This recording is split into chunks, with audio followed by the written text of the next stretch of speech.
In this edition of the Advisory Deck, we speak with Mel Blondell, the Managing Director of Humanology Recruitment and Red Seed Productivity Strategists, two complementary HR businesses that are reinventing how recruitment services are being offered to both employers and to candidates, bringing in some technology and blending it with the real human skills.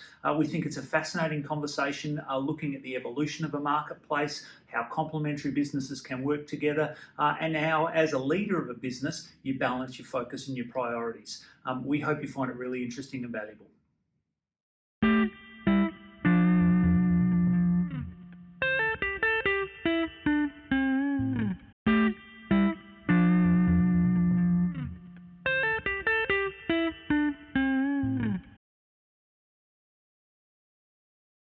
Welcome back to the Advisory Deck. I'm Troy Forrest and I'm joined once more by my partner in crime, James McGill. How are you, James? I'm good, Troy, thank you. Good. Thank you for joining us today. We're really lucky and privileged to have a fantastic business owner and leader with us in a conversation about a couple of complementary businesses that she's formed of late, and we want to kind of unpack some changes in her industry. So Mel Blondell, who is the Managing Director and founder of Red Seed Productivity Strategists, and Humanology Recruitment.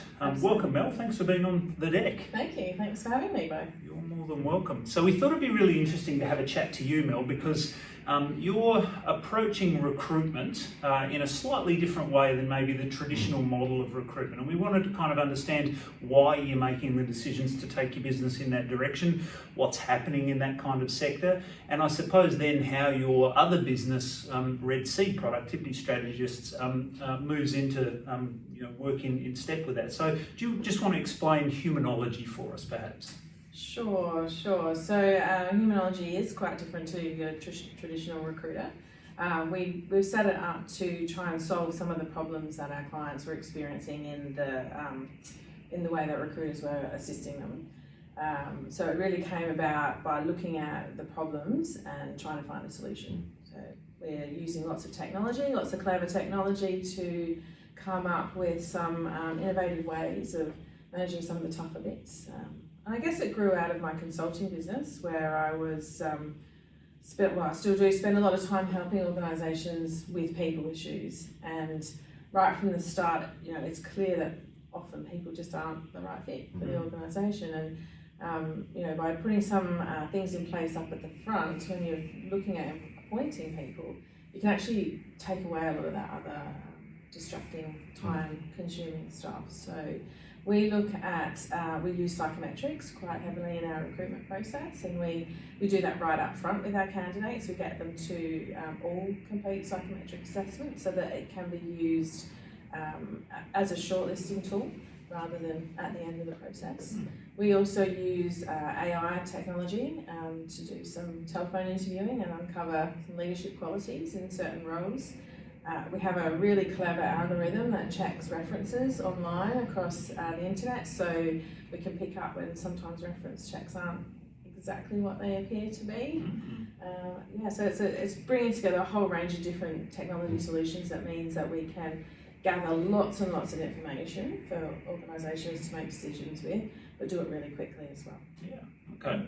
AI and algorithms in recruitment, right? That sounds very different to sifting through 57 curriculum details, right? It is very different. Yeah, we don't do that so much anymore.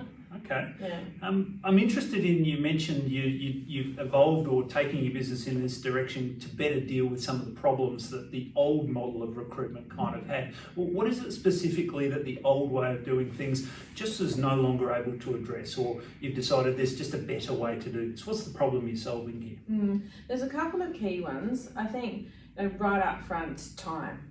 If you're having to, particularly at the moment when you are looking to recruit and you put a job up online, you will get hundreds and hundreds of applications, because unfortunately there are a lot of people out looking in the market. So having to read through all of those CVs, it's just so time consuming. If you add up the hours in your day that you spend doing that, it actually costs a lot of money. And then you get CV fatigue. So, after a while you just trying to pick a reason to pick someone or to shortlist them out. So it takes a lot of time and it's exhausting. So that's one of the problems. And then I think, another one of the problems is when you're looking at CVs as an indicator, they're really just telling you how good people are at writing a CV. They're not telling you so much about, you know, what they can bring, what their personality is like, how much they're going to fit into your team. You can't get that from a CV, so you kind of have to meet them, which means you have to meet a lot of people to find what you're looking for. And then when you're meeting people, how do you really delve into those personality attributes and what people can do and have done rather than what they think they should be saying they have done? That's really hard too. So the psychometrics bring in that extra information so that you're not using the gut radar, which isn't very reliable. No. I've got so many questions about this topic because it's just one of the most fascinating topics when it comes to building a business. I mean, getting the right people solution is the cornerstone of a successful strategy, right? End of the day, even in a high-tech business, it's still people that deliver the strategies, the processes, the procedures, that do sort of customer service work. So even in the most automated 21st century businesses, the people, in fact in those, the people become even more important because they are so critically in driving the strategy. So we've got 15 or so minutes, so I've got, I think, 4 hours of questions, but I want to check a couple of them if I can. Yeah.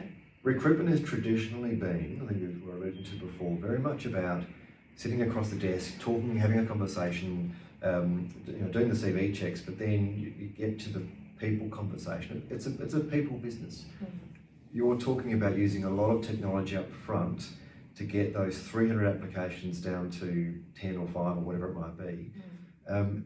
How important is getting your technology solution right, and how easy was it to get it right so that the right people got through that 300, that pipeline from 300 down to 10 or 5? Did that take you 2 months, 2 years, 5 years? What's the process been like? As a whole solution that lays across the service that we provide, we looked at a couple of different ways to do that, and we've found one platform that's able to integrate most of the things that we need. And then over a period of, I guess, the first 6 months of rolling that out, we refined it and looked at the outcomes it was delivering, and then went back to the customers and said, you know, what was missing, what did we need to do a little bit better, and it sort of all manifests itself in what we call the discovery phase, right at the very beginning, where we need to spend the time, and it's not lots and lots of time, but it's just asking the right questions to really understand what it is that means that someone's going to be successful in that role. And you've got to get that bit right, and then we put all of that information into the system and it does it itself. So, and it's not to say that we don't oversee that, we don't check that, we don't constantly test it with the client, because we absolutely do. Our clients have a login to our portal, they can see everything that's going on all of the time, they can see how we're reviewing candidates, which ones are getting in, which ones are not. We check in with them, have a bit of a conversation about these are the attributes that we're seeing that are coming through really strongly on people that have lots of experience. What do you think about how that would fit in? So yeah, it's constantly refining, I guess. Okay. And so the solution, when we spoke on a previous episode, it might have been the innovation episode about to differentiate from other recruitment firms in this case. The challenge or the strategy choice, I guess, between building your own technology and taking something that's off the shelf and then customizing, refining. It sounds like you've gone for the off the shelf, probably isn't the great way to describe it, but a solution that's available, but then you've brought your own strategy to it, your own parameters, your own KPIs. Yes. Is that a strategy that you look back on now and think that's the right way to go, or would you have thought, no matter how we've been able to adapt this off-the-shelf solution, it would have been preferable to have built something ourselves, or was that just not feasible? I think it depends on where your vision is and where you're taking your business. But for us, it was the right thing to do. We've got a fantastic software partner, and they're very responsive and collaborative, and we're able to say to them, this doesn't work very well for us. Their software is not designed for a recruitment company, it's designed for something else. So, they're really responsive to that, and we're lucky. And I think, you have, if you're going to use that kind of product, you need to have that kind of relationship. Otherwise, some of them are just too rigid. So, So be clear on your strategy about which way you want to go, and then partner with the right company to get there. My third, I'll let you talk in a moment, but it's annoying. How have you measured your success in terms of the business offering that you give to your clients now? So pre this platform, so you've clearly said what we're doing now isn't the best way of running your business, which means it's not the best solution you can give to your clients, right? So you've made a decision to bring automation in and to say we can do this, I'm assuming, in a faster, cheaper and better way. How have you measured the success of that change, both from your business point of view, but also from your clients? Is it a cost to serve? Is it a retention? Is it a client satisfaction? What are the KPIs that you've looked at, and how have you seen those change over time? Yeah, so it's almost like we're operating in a different space to what we were before when we were doing the traditional recruitment, because we were targeting the same customers, and we were having to quote up try and sell on price and sell up our service and do the same as everything else in a really tight market, highly competitive market. Whereas now it's a little bit of a different sales approach. So we're not finding that we're fighting against those other recruiters. Right.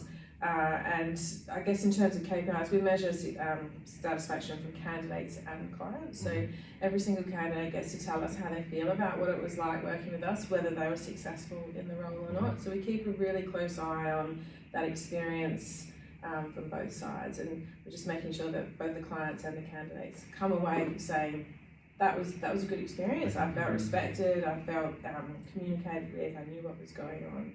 Okay. And ultimately, I think the best KPI is repeat business and growing the business. So. I think what you're doing is really interesting in augmenting a very human, personal touch service with some terrific, efficiency and economy driving technologies to maintain that sort of, flavour of who you are, but making it quicker and easier. I'm interested in the recruitment industry as a whole. So if you cast your mind back to, say, when Seek, for example, came on the scene, that was a game changer in recruitment, right? Yeah. All of a sudden, I, as a leader in an organisation, could probably do a fair bit of the heavy lifting on my own recruitment without the need for a recruitment partner. Fast forward to the next phase of evolution, now there are these platforms which take that one step further. Yeah. What do you see ahead for the recruitment industry? Will it continue to enable businesses to DIY their own recruitment in easier and more economical ways, or are there spaces opening up for businesses to be valued partners doing something that business just can't or doesn't want to do? I think that's exactly where we're positioning ourselves, is to be that partner that can help organisations do it, because while there's more technology out there and more access to cheaper advertising, I actually think it's getting a little bit more confusing in some respects. So, Seek have pretty much had the market in terms of recruitment advertising, but that's changing for them right now.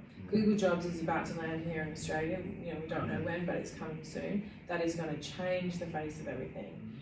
That's free at the moment, but surely they'll monetize it at some point. We've had free job boards here for a while, pressuring Seek, but Google Jobs is going to be a big one. They're already changing their pricing model to a subscription type of a thing, and that's another thing business owners have to get their heads around.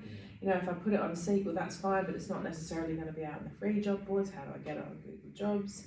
And then there are lots of other providers, traditional recruiters, that are, I think, getting some of these new things in. Some of them are doing a bit of video interviewing, but having it all in one place where you can go, yes, I'm going to get this, I'll have the video interviewing, I'll have the AI, and I might have that referencing. Aggregating all these different bits and it's easier. It's just easier. One-stop solution. It's what clients want. Every time, I'm guessing whether you're the candidate or the client, you go, just make it easy for me. Yeah. I don't have time to muck around. I don't want to come back and do this again and again and go to different locations and 3 logins. Give me a one-stop solution that makes it, even if it's probably even more important if I'm not successful as a candidate, that I haven't been dragged through this horrible process of multiple stages, then to get told later on, after hours of my time, and hours of the recruitment firms, that it's not successful. That doesn't add value to anyone, does it? No, and people understand that they're not going to be successful for every job they apply for. They just want to know, so they can move on to other things or cross that one off the list and focus on something else. They just want to know. It doesn't. We cannot physically pick up the phone and speak to every candidate that applies for a job. We have hundreds and hundreds each day, but we can send them an email, we can send them a text message that will tell them they're up to. The one other question I have of you as a business owner of two complementary businesses, but businesses that require distinct focus, is how do you manage that? You know, you've been very clever, and I know in creating a wonderful HR consulting business, which dovetails quite nicely in some respects with Humanology and the recruitment side of things. But that's tricky, right? You know, that's a challenge. How do you do it? What are you learning from the process?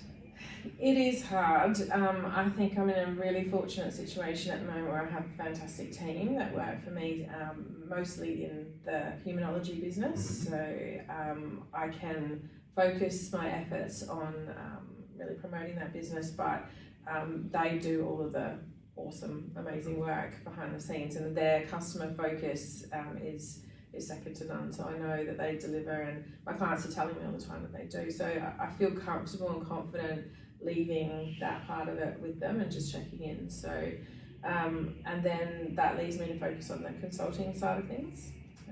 But it's busy. Yes. So it is busy. It's a full plate. You're looking after yourself? Yeah, absolutely. Yeah. Good. Who do you rely on? So you've got two businesses, you own them both, you head them both up. They're in similar areas, but they're different, and you described before, whether it's Google Jobs or Seek, all the dozens of recruitment firms that operate in Adelaide that are all trying to do their own thing. Running a business by yourself is lonely, so who do you rely on? Who's in your corner to help you get through? I have a group of people around me that I've engaged to support me.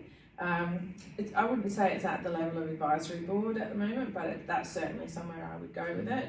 You know, I have a consulting CFO, I have a business mentor, I have the strategy road swarm that I'm part of. So I'm that way inclined. I'm that sort of person that will go out and make connections with people and discuss things and find myself someone to bounce off of.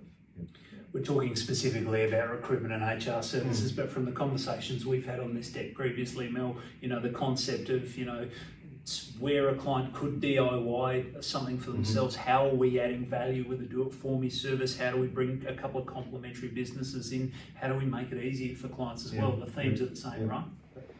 So in the do-it-yourself episode, we spoke from the perspective of Mitre 10, going to the hardware store, finding something yourself and fixing a solution at home or fixing a problem at home, which I can do, but I've learned over time that I normally do those things badly, and it's actually quicker in the long run and cheaper to get someone proper to come in and do it for me. And now I've found, whether it's a plumber or an electrician, I know someone who can come and do jobs for me. So the solution is there, it's easy. And I think this is probably a similar situation where companies like ours can say, well, I'll find someone to fill this job because I don't want to pay the fees. I can go and seek, and then you find out that you get hundreds of applications. You look at these and you go, well, I've looked through 50, how many more do we have to go through? I don't even know who's eligible to work in Australia. There's all this negotiation process, and you become, I think, to the point where you say, well, we'll just take this person because we need someone 4 weeks ago, and it's taken us so long. And I think what you're describing is that right approach of using the technology to make the process quicker and easier for everyone, but also get to the end and have a quality outcome. I think with people, that's the critical thing, isn't it? Saying you don't want the quickest solution when it comes to people, or really most things. You want the right solution, and you want to be confident that the person you've got is the best one you can find. And I think this marrying of technology, which doesn't have to be yours, but has been modified to be fit for purpose, that allows the company to go, it was a big funnel, but we've got the right people at the end, and we can see, we've got that transparency, we can see all the way through. I think in the 21st century is what people are looking for. So I think that do-it-yourself solution is an opportunity for some, but what you're describing, I think, is a solution which, for the right clients, I think is where we want to go. Don't waste time on things, and someone can do it properly for me. For inarguably your most important strategic decision, getting the right people. Yeah, I mean, it constantly amazes me, you know, if a business owner is going to buy a piece of equipment, it's, you know, 100,000. You know, the plan, you know, the capital expenditure plan will all be done, and you know, you'll get an accountant or someone to check over it. But a $100,000 employee actually costs you way more than that each year. Yeah. So why do you not employ the same due diligence in terms of making that decision? And not only does it cost you that much, it's, you know, the revenue driver. Yes. So you know, there's two reasons there why you need to spend the time. But yeah, and I guess in terms of making it simple, one of the things we have done is that we have a fixed fee. So because our service is the way it is, we're able to understand very clearly what our costs are, and we're able to say to our clients up front, this is what the fee is. It doesn't bother us what you pay your person, because it doesn't change what we do. This is how much it costs for us to provide you with the service, and on top of that you get to see all of the things that we do behind that fee, so you understand what it's all about. Yes. Versus 10 to 15% of your salary, what are you doing for the extra bit that I'm paying? Yeah. So, yeah. Terrific insights, Mel. Thank you so much around what is, I think, inarguably your most important strategic decision, getting the right people in the business to, activate and bring your strategy to life. Lots of lessons in there for leaders of all sorts. If you want to check out Mel's amazing businesses, Humanology, and they're down the bottom there, and Red Seed Productivity Strategists. Mel's always happy to have a chat to anyone, aren't you? Absolutely. Just as long as the camera's not rolling. James, for your insights, thank you so much as always. Pleasure. Great to chat. We hope this has been useful and interesting to you. If you want to come and sit on the advisory deck or have us come and sit on yours, give us a shout. Troy and James at all the details down the bottom there. Mel, thank you so much for joining us today. You. Thanks for being with us on the advisory deck.